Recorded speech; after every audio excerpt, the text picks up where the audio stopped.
Hi, welcome back to Vintage Family Recipes. I'm really excited about this recipe today for a couple of reasons. Number one, organic cream whole milk. This is going to taste really wonderful in the recipe. Number two, this recipe is going to be even more challenging than this last week's because this is it. This is all she gave me, and I'm going to fly by the seat of my pants. The third thing I'm super excited about is the new apron. My grandmother always wore this kind of apron, so I feel like maybe I can do this because I'm just going to channel her through the apron. It's a 1940s style. Absolutely love it. Big pockets. I actually found it on an Etsy site, and it's called Revisiting the 40s. It's a cute site, great aprons, and check it out if you're interested. I will put a link down in the description. I've measured a lot of the stuff already because I didn't want to have to measure a bunch of stuff in front of you and look at the recipe a million times. I am going to pour the milk really quick and put the milk back in the refrigerator so that it's not sitting out because it is warm in Texas still, even with the AC on. Oh, and I saw that nice little clump of cream go in there. That's like perfect. I've already measured out the sugar for this part. It's a half a cup of sugar, so I already have it in here. And it says that I am supposed to mix in a tablespoon of butter. So I have my butter already measured. I was trying to get it nice and soft so that it would mix in easier. So I'm going to just cut it into a few more pieces and put it in the bowl with the sugar.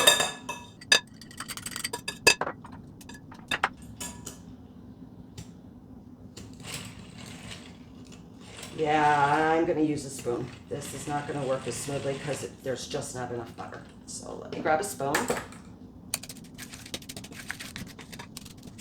Not once does she mention the size of a pan at all. So I'm going to make this assumption that it was probably made in a cast iron pan. And the reason I assume that is because at the top of the recipe, it says it came from my grandfather's mother.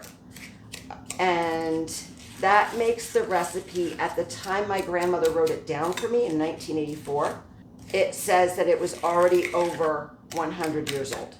So this puts us back to at least 1884, but I'm going to say probably in the 1860s. Probably during the Civil War is when she came up with this, or she got it from somebody. Once again, I just know it's been in the family that long. I'm not saying other people don't have this recipe. I just know that it's been in my family for a long time. Now that I have this mixed in, I add 2 cups of flour, 3 teaspoons of baking powder, and then the sweet milk, and mix it all together. I'm going to put in a little bit of milk first and just kind of get this a little bit liquidy, so it's going to be easier to mix, I hope. So now I'm going to switch to the hand mixer.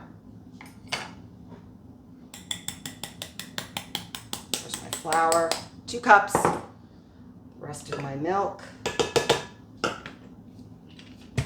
here we go. She calls this a breakfast cake. She says to cook it in a quick oven.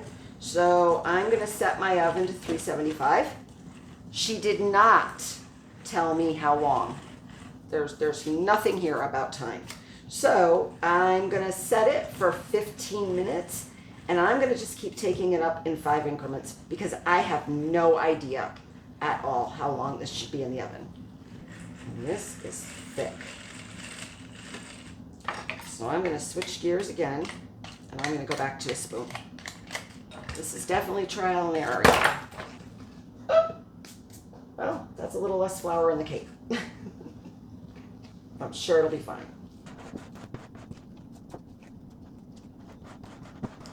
That little 1/16 of a cup that I dropped might just be the difference. I'm joking. I'm sure it's not.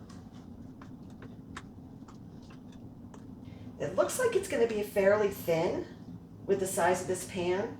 I mean, maybe she used a loaf pan. I don't know. These things were passed by word of mouth, and by the time I got married and moved to California,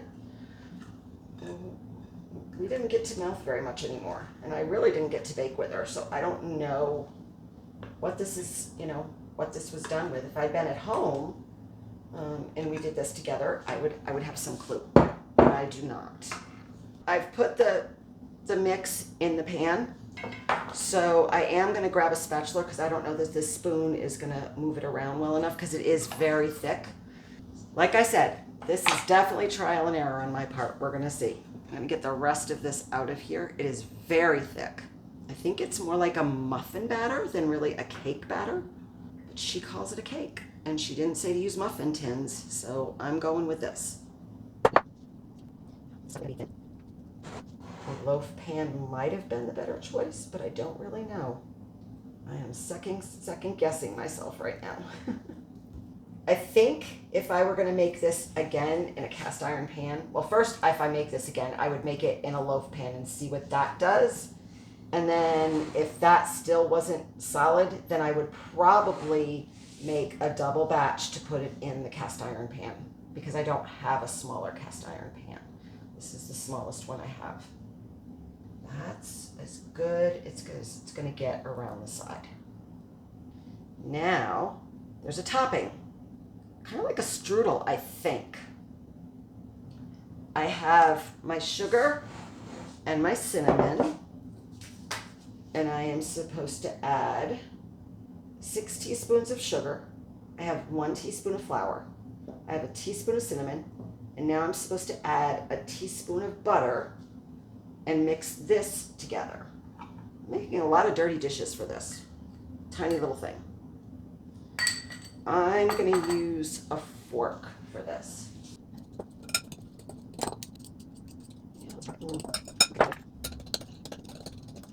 It's really not streusely because there's not enough flour for it to be streusel. I think it's more just to have a little bit of extra sugar on top.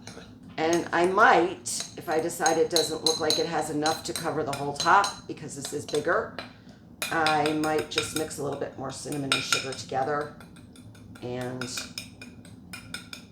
pour it on top. And I think that's exactly what I'm going to do.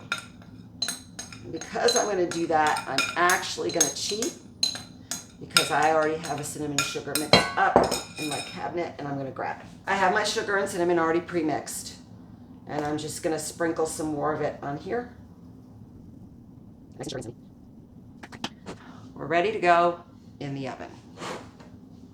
And because it is so thin, and I don't really know anything about it, I'm going to check it every 5 minutes so that I don't burn it.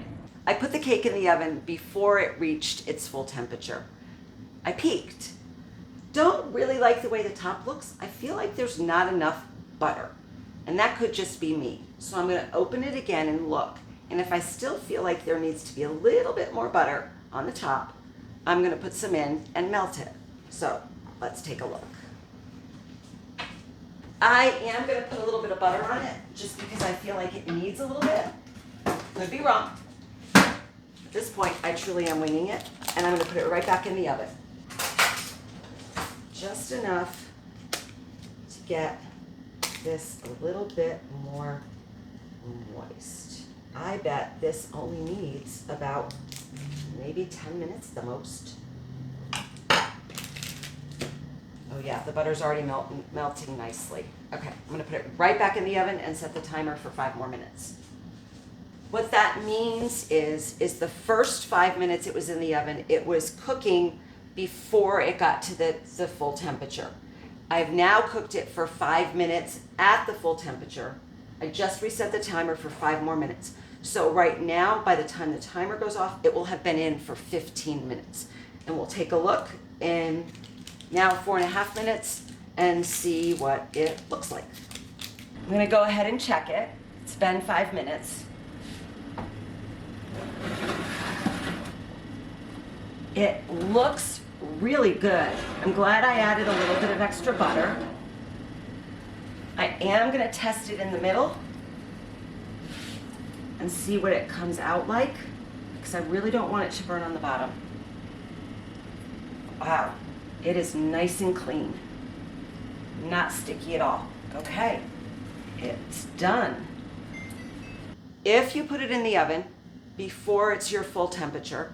It took me 15 minutes to cook it. If you put it in once your oven has told you it's warm enough, I would say check it at 10. If you decide to make it in a loaf pan, which I think is possible, or a smaller cast iron pan, it might take longer to cook. But this, I can see why she would call it a breakfast cake and why she wanted it to cook quick. It rose nicely. So I think it would have been substantial. They would have not had just this, obviously, for breakfast. This would have been like their bread portion. Oh yes, look at that. That looks fantastic. It's almost like a coffee cake. There it is. I'm gonna have a taste tester come and try it because once again, I used gluten. If I can find my mouth, maybe we'll figure it out.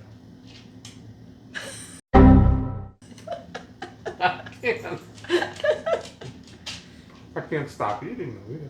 It's good. It's good? It's good. Okay. Mm-hmm. So if I made it again, you'd eat it? Sure. Okay. You got lots of other recipes to try first. I know I do. I know I do. Taste tester number 2. Yeah, it is. I mean, it basically is a coffee cake. It's like those little Debbie coffee cakes I used to have in my lunch when I was in middle school, but better. But better. Okay. Yeah, because it's not processed in a factory. It's made in the kitchen. But yes, it is. It is quite good. Taste tester number 3. Not really. Sorry, buddy. We're going down now. Join us next time on Vintage Family Recipes with Belle. I put it in before, so I took a minute. I didn't like the so there. So I'm going to do it again. I put the cake in the oven